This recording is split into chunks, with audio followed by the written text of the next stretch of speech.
the latest, almost surreal twist to the farm protest news cycle, a tweet from music superstar Rihanna, followed by a list of other famous and not so famous global figures tweeting about the farm protests, sparked a meltdown in New Delhi. The government predictably invoked the foreign hand and vested interests, and also attempted a choreographed counter-campaign. Now, what's the evidence that the government is claiming of a deep global conspiracy behind the Rihanna tweets? At this stage, it appears sketchy at best. What is clear just by looking at the sequence of tweets and the timeline is that Rihanna was first off the block. She tweeted at around 8:59 p.m. on February 2nd yesterday. This is all Indian time, by the way, which would have been a different time zone from wherever she was, where she tweeted saying, "Why aren't we talking about the hashtag farmers protest," linking to a CNN piece on the protest. This was followed by Lily Singh, who's the comedian and YouTuber and talk show host, who tweeted at about 11 p.m. saying, "Yes, thank you so much, Rihanna. This is a humanity issue," and so on and so forth. This was followed by Amanda Cerny, an influencer and an actor, who tweeted shortly after at 11:30 p.m. Then Vanessa Nakate, a Ugandan climate justice activist, at about 11:50 p.m. Then Khaled Bayouni, a professor and writer, again at about midnight. Jamie Margolin, a climate activist, tweeting close to 1 a.m. And then another big name, Greta Thunberg, the climate activist, tweeted at about 1:34 in the morning saying, "We stand in solidarity with the hashtag farmers protest in India," linking to the same CNN piece.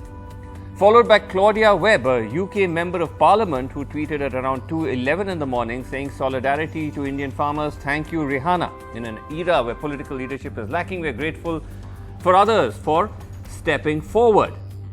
Now, Claudia Webb also tweeted saying that she had collected number of signatures which she believes makes this issue eligible for a debate in UK Parliament. She says, "I've collected over 1 lakh of signatures, and now the farm law issue, which includes the law and what she describes as a crackdown on activists and journalists and protesters, can be debated in the UK Parliament." Shortly afterwards, Elizabeth Wathuti, a Kenyan environment and climate activist, this is at about 2:12 in the morning, tweeting about the farmer protest.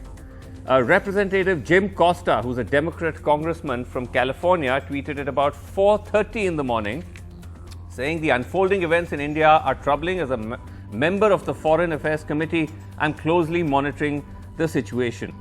And then Meena Harris, who's the Vice President of America, Kamala Harris's niece, tweeting at about 5 in the morning of February 3rd, saying that these protests need to be taken seriously. The Indian Foreign Ministry somewhat unusually put out a statement, quote-unquote, scolding these global tweeters, saying it's unfortunate to see vested interest groups trying to enforce their agenda. Some of these vested interests have tried to mobilize international support against India. Before rushing to comment on such matters, we would urge that the facts be ascertained. The temptation of sensationalist social media hashtags and comments, especially when resorted to by celebrities and others, it said, is neither accurate nor responsible.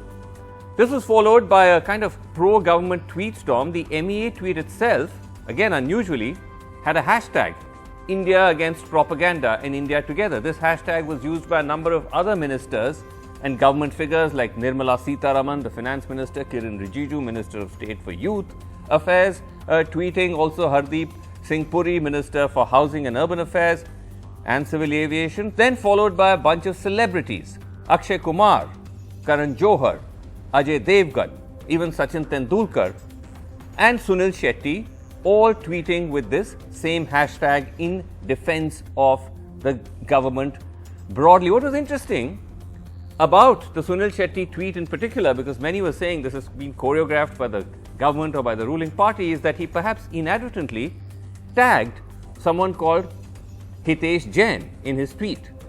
And Hitesh Jain, as we're putting on the screen for you, is actually a member, according to his Twitter bio, of the BJP.